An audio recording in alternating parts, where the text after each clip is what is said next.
Hello students, welcome to Computer Studies. In today's lecture, we are going to study about what are constructors. So what are constructors?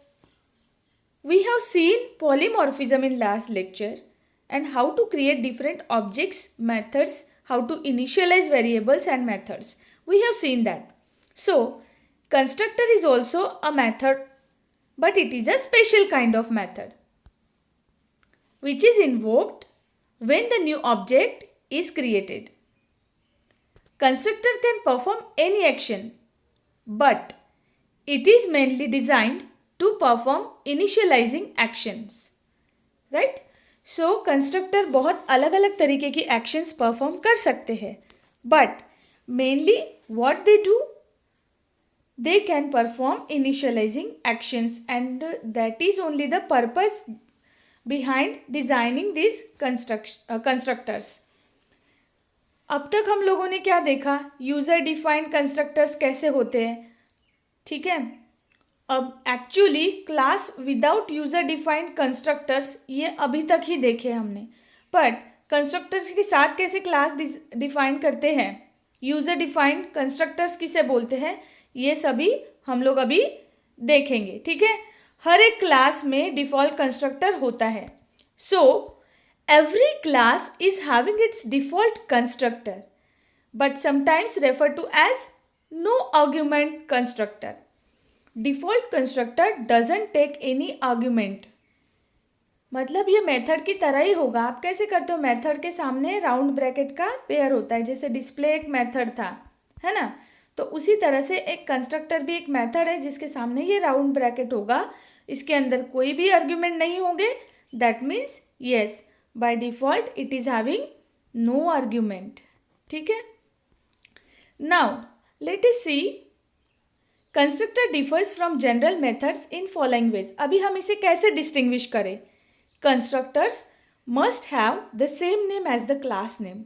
अभी यहाँ जो constructor हम लोग define करेंगे ना, इसका नाम सेम होगा जो कि क्लास का नाम है.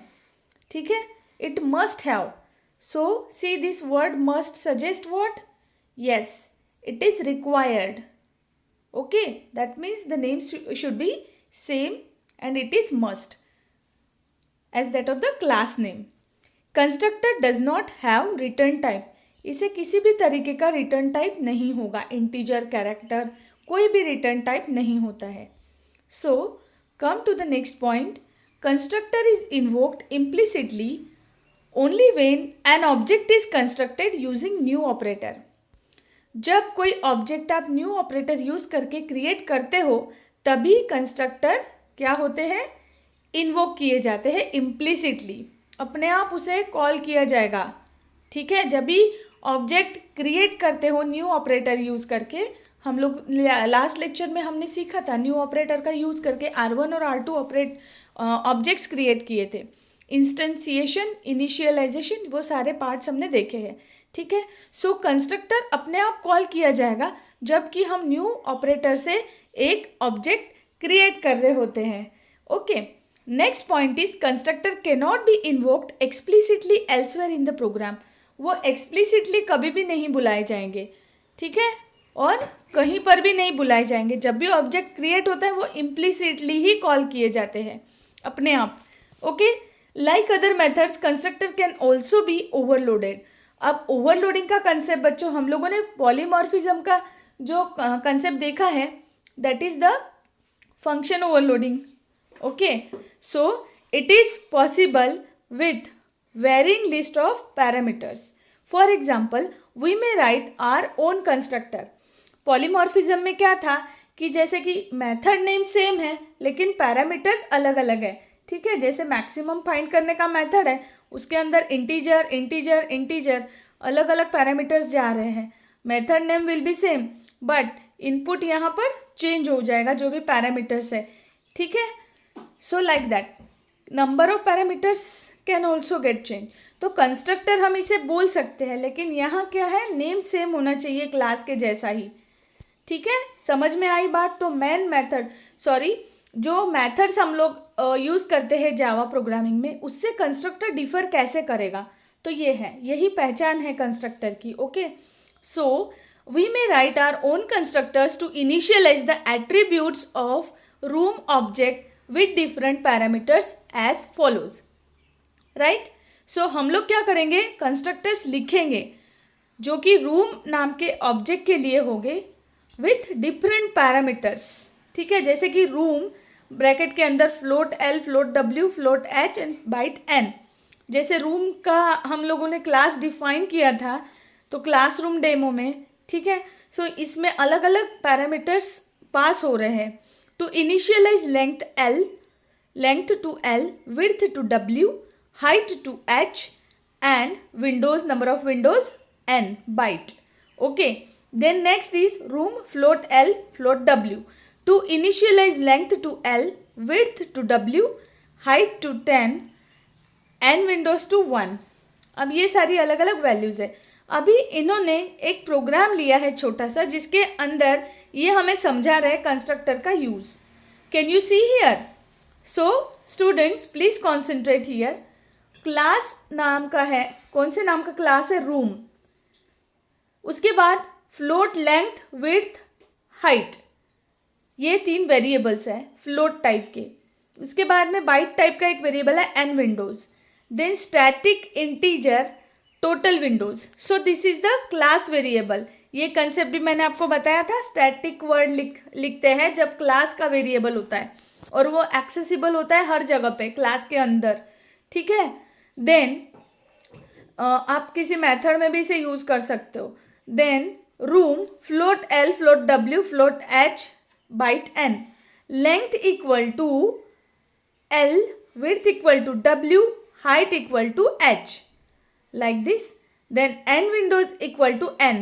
Total windows plus equal to n. Now these brackets are completed. Next is room float L, float W. Length equal to L, width equal to W, height equal to 10 and windows equal to 3 and total windows plus. That's what is the room. अब यहाँ पे एक ये room है और एक ये room है जिसके अंदर 1, 2, 3, 4 पैरामीटर्स यहाँ पर जा रहे हैं और दूसरे वाले मेथड में 2 पैरामीटर्स है, सिर्फ L और W. यहाँ पे L, W, H and N इतने हैं. नाउ डबल एरिया, ये एक मेथड है नीचे जो डिफाइन किया है.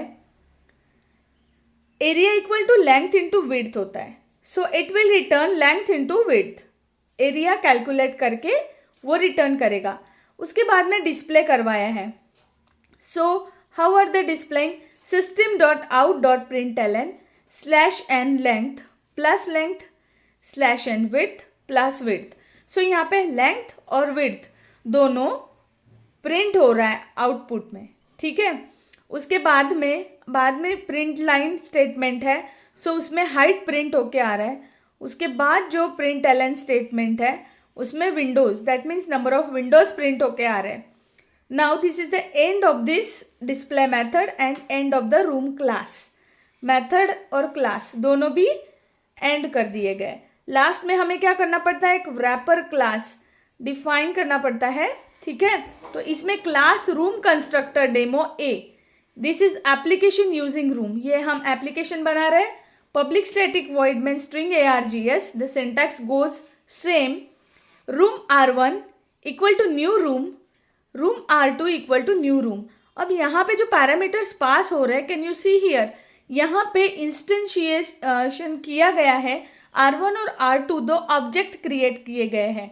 रूम ये क्लास का नाम है, r1 ये एक ऑब्जेक्ट है और r2 ये दूसरा ऑब्जेक्ट है.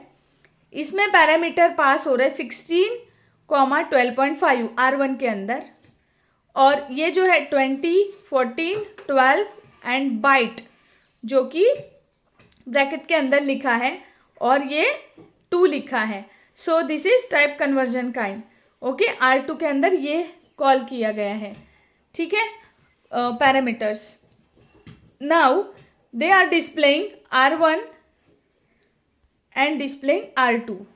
So r1 dot display, r2 dot display, ये मेथड को कॉल किया गया है. Then finally system dot out dot println slash n total number of windows plus room total windows. And this is the end of the main function and end of the room constructor demo A. ये जो constructor demo ए नाम का जो programme है, इसे यहाँ पे या फिर एप्लीकेशन को यहाँ पर एंड कर दिया गया है। सो यहाँ पर हमने जो मेथड डिफाइन की है और जो क्लास डिफाइन किया हुआ है उसमें से सिर्फ यूज़ कर रहे हैं। एप्लीकेशन हमारी सिर्फ इतनी ही रहेगी, वो प्रीवियसली बनाया हुआ पार्ट है, ठीक है। So this was regarding using constructor, but what will be the output? Yes, here is the output of this program. पहले हम लोग इस कोड को रन करेंगे, कंपाइल होने के बाद रन होगा। तो यहाँ पर आउटपुट देखिए, सबसे पहले ये R1 की वैल्यूज़ प्रिंट कर दी गई है, ऑब्जेक्ट 1 जो था R1, और उसके बाद R2 की वैल्यूज़ आई है और टोटल नंबर ऑफ विंडोज़ कितनी है वो। एग्जिट कोड 0 का मतलब है कि आपका प्रोग्राम सक्सेसफुली रन हो चुका है, ठीक है। Okay, done. So all these values you can find here. Height जितनी पास की गई है वही हाइट यहाँ पे ले रहा है। Can you see here the height is equal to 10। ये कहाँ पर दी है हाइट? यहाँ पर तो हाइट कोई है नहीं दी हुई, तो ये रूम में है, इस वाले में, ठीक है। यस, हम पहले कॉल R1 को ही कर रहे हैं और वहाँ पर 2 पैरामीटर ही है, तो ये वाला रहा। और R2 में ये चारों पैरामीटर्स है, ये चारों पैरामीटर्स की वैल्यू यहाँ से ले रहा है, ठीक है। सो हाइट में भी अपडेटेड हाइट आएगी, ओके। इसीलिए ये जो हाइट यहाँ से पास की गई है यहाँ पर, can you see here all the values? Yes, it's a 12। That's what the output you can see here, it's a 12। So that's all regarding the constructor. So, in absence of user-defined constructor in a class, objects are constructed using default no argument constructor. अब ये एक concept है कि जब नहीं होते हैं arguments pass नहीं किए होते हैं तो वो डिफॉल्ट नो आर्ग्यूमेंट कंस्ट्रक्टर बन जाता है. It initializes attributes using the default values. वो इनिशियलाइज करता है डिफॉल्ट वैल्यूज यूज करके. In presence of user defined constructors in the class, default constructor is no more available. अगर यूजर डिफाइंड कंस्ट्रक्टर है class के अंदर तो फिर डिफॉल्ट कंस्ट्रक्टर नहीं रहेगा. यूजर डिफाइंड अगर है तो डिफॉल्ट की ज़रूरत नहीं है. भाई बना रहे हैं एक्सप्लिसिटली तो फिर डिफॉल्ट की ज़रूरत नहीं है. An attempt to create an object using constructor without arguments, compiler returns an error. अगर हम इस तरह का अटेम्प्ट करते हैं कि कोई भी आर्ग्यूमेंट पास न करते हुए एक ऑब्जेक्ट क्रिएट करना चाहते हैं, so compiler will give us error. To solve this problem, we need to provide the user-defined no-argument constructor. इस तरह की प्रॉब्लम अगर प्रोग्राम में आती है, so we need to define here constructor just like this: class name, empty bracket pair, and empty parenthesis pair, and after that semicolon, of course. Okay, so that's what the problem will get solved. Now here is another code listing available for constructors also. ये same ही है लेकिन यहाँ पर क्या है देखिए, this is using user defined no argument constructor. यहाँ पे आप लोग देखोगे कि R1 और R2 दो ऑब्जेक्ट क्रिएट किए गए हैं, number of Windows he display करवा रहे हैं. सो यहाँ पर कंस्ट्रक्टर डिफाइन करने का तरीका देखिए, ये रहा रूम, ये एम्प्टी ब्रैकेट पेयर और पैरेंथेसिस का पेयर, उसके बाद में सेमी कॉमा. ठीक है. So room is like this. ये सिर्फ बढ़ा दिया गया है, बाकी पूरा कोड सेम है. User defined no argument constructor, और इसकी वजह से हमारे आउटपुट पे इफेक्ट कुछ इस तरह से हो रहा है.